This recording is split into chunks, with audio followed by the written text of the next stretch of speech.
Esta é uma história feita para ser ouvida preferencialmente com fones de ouvido, deitada, no escuro, pouco antes de dormir. A história que você ouvirá agora pode, ou não, ser real. Talvez tenha sido contada por alguém em uma noite fria, à luz trêmula de uma vela, ou sussurrada por lábios que jamais deveriam ter falado. Alguns juram que aconteceu, outros preferem fingir que nunca ouviram nada.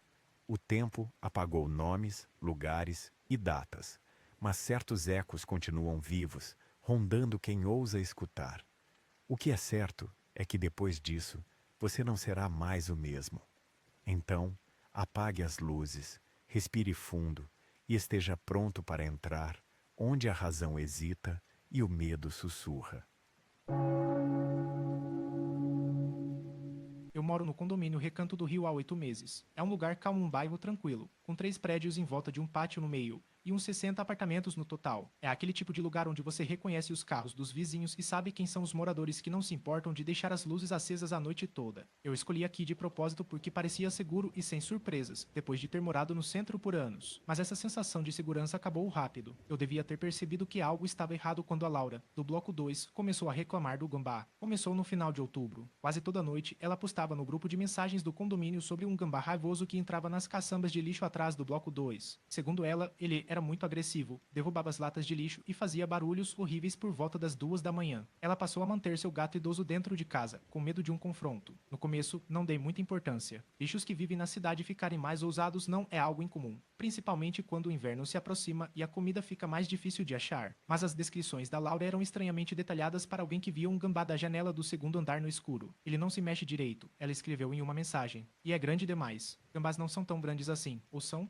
Alguns outros moradores também comentaram que tinham visto o bicho, sempre por volta do mesmo horário, sempre perto das lixeiras, e sempre descrito como agindo de forma estranha ou muito atrevido. A administração do condomínio prometeu chamar o controle de animais, embora eu duvide que tenham feito isso. A administração nunca é conhecida por agir rápido nas reclamações dos moradores. Os relatos do gambá continuaram por umas 2 semanas antes de mudarem. Em meados de novembro, as reclamações mudaram para um gato de rua, na mesma área, no mesmo horário, mas agora os moradores descreviam um gato grande e escuro que ficava rondando o estacionamento do bloco 3 e do 1. Diferente do gambá, esse gato parecia curioso com as pessoas em vez de evitá-las. Mais gente começou a relatar no grupo de mensagens que tinha visto o gato. Ele me segue até o meu carro, adicionou o Caio do bloco 1. Só fica lá sentado me olhando enquanto eu tiro as compras. Não corre quando eu chego perto, não faz nenhum barulho. É meio sinistro, para ser sincero. A Sara do bloco 1 mencionou ter visto o gato na sua varanda uma manhã, embora ela morasse no terceiro andar e não tivesse como um gato subir até lá. Quando ela foi espantá-lo, não encontrou nada. Comecei a prestar mais atenção quando chegava tarde do trabalho. Eu sou enfermeira no hospital municipal e muitas vezes faço plantões de 12 horas que terminam bem depois da meia-noite. Horário perfeito, aparentemente, para ver de relance o nosso gato misterioso. Eu vi pela primeira vez numa terça-feira à noite no final de novembro. Estava caminhando do meu carro até a entrada do bloco 2 quando um movimento perto das lixeiras chamou minha atenção. Uma forma escura, do tamanho de um gato grande, mexendo no lixo espalhado. Mas algo nos seus movimentos me pareceu errado, assim como a Laura tinha dito sobre o gambá. Gatos se movem com uma elegância suave, mesmo quando estão sendo cuidadosos. Essa coisa se movia com movimentos bruscos e calculados, a cabeça virava de um lado para o outro de repente, o corpo paralisava em posições estranhas antes de correr de uma vez para outro lugar. Quando dei um passo para ver melhor, ele se virou para mim. Mesmo na luz fraca dos postes do estacionamento, pude ver que suas proporções estavam erradas. A cabeça era grande demais, o corpo comprido demais, as pernas posicionadas de um jeito estranho debaixo dele, e seus olhos refletiam a luz de um jeito que parecia brilhante demais, intenso demais para um gato normal. Eu entrei correndo e não pensei mais nisso até a próxima onda de reclamações começar. Em dezembro, os relatos do gato de rua tinham evoluído para outra coisa. Os moradores começaram a relatar uma pessoa no condomínio em horários estranhos. Alguém que não parecia morar em nenhum dos apartamentos. Tinha um homem parado perto das caixas de correio às 3 da manhã, escreveu o Tomás do bloco 3. Só parado lá, sem se mover. Quando acendi a luz da minha varanda para ver melhor, ele tinha sumido. A Emma do bloco 1 viu alguém na escadaria do terceiro andar, mas ela jurou que a figura estava agachada como se estivesse se escondendo. Quando ela perguntou se a pessoa precisava de ajuda, a pessoa se moveu de um jeito errado e desapareceu na esquina rápido demais. As descrições eram irritantemente vagas normais, mas sempre perturbadoras. Uma pessoa que ficava parada demais, se movia rápido demais, ou aparecia em lugares que não deveria conseguir alcançar, sempre vista por pouco tempo, sempre sumindo antes que alguém pudesse ver direito. Mas antes, eu tive o meu próprio encontro com o gambá, que fez as reclamações da Laura de repente fazerem todo sentido. Foi numa quinta-feira à noite, no início de novembro. Eu estava levando o lixo para fora por volta das 11 da noite quando vi perto das caçambas uma forma escura e robusta do tamanho de um gambá grande. Meu primeiro instinto foi recuar devagar e dar espaço a ele. Todo mundo sabe que não se deve encurralar um gambá, mas este não se comportou como nenhum gambá que eu já tinha visto. Em vez de sair andando ou levantar o rabo como um aviso, ele simplesmente ficou lá sentado e me encarou. Não eram os olhares rápidos e nervosos de um animal selvagem avaliando uma ameaça. Não, era uma atenção contínua e focada. Ele estava me estudando. Fiquei paralisada pelo que pareceu uma eternidade,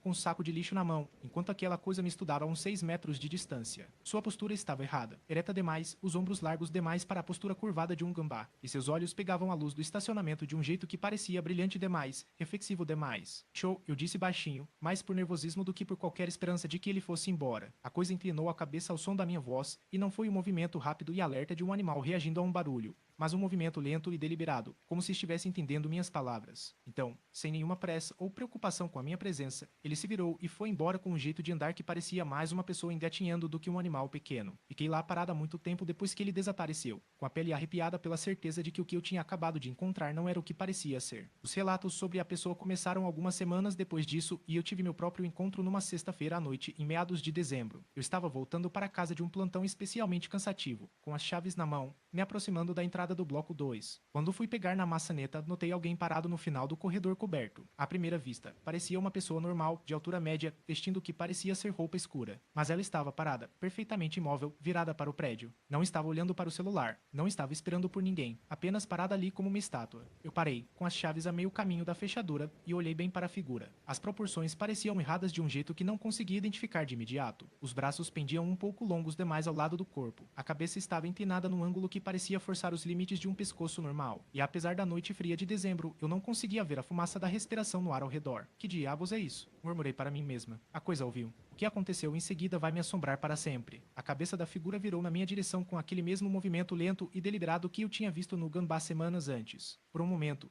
nós nos encaramos à distância e eu percebi com horror crescente que estava olhando para a mesma inteligência que tinha me estudado perto da área das lixeiras. Ela estava praticando, aprendendo a ficar de pé, a imitar a postura e o comportamento humano. Mas algo sobre o meu comentário, estranho que tenha ouvido, pareceu quebrar a concentração necessária para manter a ilusão. A figura começou a mudar. A postura humana que mantinha com tanto cuidado desmoronou enquanto seu tronco se esticava para cima, ficando impossivelmente fino e comprido. Os braços, que já pareciam longos demais, mostraram seu tamanho real ao se estenderem ainda mais, com as juntas dobrando de jeitos que braços humanos nunca deveriam dobrar. Pelo escuro e emaranhado começou a crescer em tufos pelo seu corpo, enquanto partes de uma pele pálida e doentia apareciam em manchas. Mas a transformação mais assustadora foi o seu rosto. Que eu tinha pensado ser uma cabeça humana no escuro se revelou como algo que estava tentando imitar feições humanas, mas sem muito sucesso. A estrutura básica estava lá, olhos, nariz, boca. Mas as feições se esticaram e se distorceram para caber num crânio que era completamente errado. Os olhos ficaram maiores e mais brilhantes enquanto eu olhava, cheios de uma inteligência que claramente não era humana, mas que entendia exatamente o efeito que aquela revelação estava causando em mim. A boca se abriu, ficando muito mais larga do que qualquer boca humana deveria ser, revelando várias fileiras de dentes afiados, arrumados de um jeito que sugeria uma mandíbula diferente de qualquer coisa na natureza. Ficou ali por talvez 10 segundos em sua forma verdadeira, sem mais se preocupar em manter seu disfarce humano.